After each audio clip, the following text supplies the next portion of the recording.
Graph is next, and iconoclasm, I can't even pronounce it, iconoclasm is back, Stephen. Crumbs, if you want me to definition of iconoclasm, we're going to have an issue with this. Tearing down statues. Well, there you go. Have you heard of Tobias Rustat? I hadn't until about half an hour ago. But I have, because I did a story on him a couple months ago, and so I'm really glad this happened. OK, well, I mean, Scott will probably be better qualified to give you the background, but Cambridge College has been ordered to keep the statue of Tobias Rustat up after there was a move to try and reduce him, remove the statue.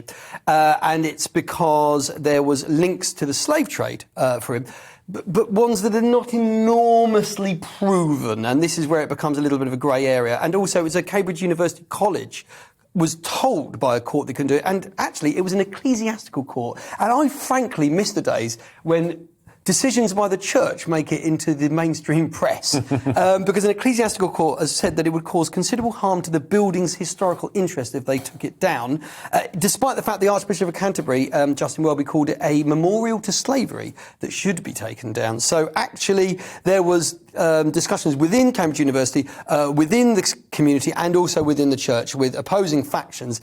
But the thing on which it hanged was that there wasn't a proven link to show that his money did all come from slavery. Apparently, it was part of his money, and that was not sufficient to remove the statue, which does open up a whole kind of question on how much do you have to have benefited from slavery to be considered a slave. Well, he's more a courtier, is that how you pronounce it? Courtier, yeah. Yeah, to King Charles II.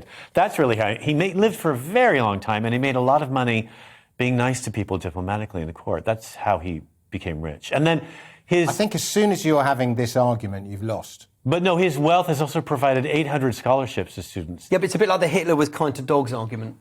No, I don't think it was, though. I think that it's different from that. And as soon as you descend to this level and you justify what somebody did in his life and you try and find good things and say the good things outweighed the bad things, you've lost the argument, is what I'm saying. OK, but I wasn't saying that. No, but I was adding to what you said, of course, furthering the conversation. But I think it's important to not erase history and people's role as well. And I think removing the statue would just remove his presence. I think it's important. The statue doesn't have to stay where it is. You can put it in a museum or you can put it somewhere else. But I think that his position and his historical reference should be brought up and should be educated. I think architecturally, there was an argument that this statue needed to stay where it was because it would have caused some damage to the building. It would have caused some damage to the building as well. Unlisted building, so it has the entire history of humankind, slavery has played a role. Of course it has. From the construction of the pyramids to whatever.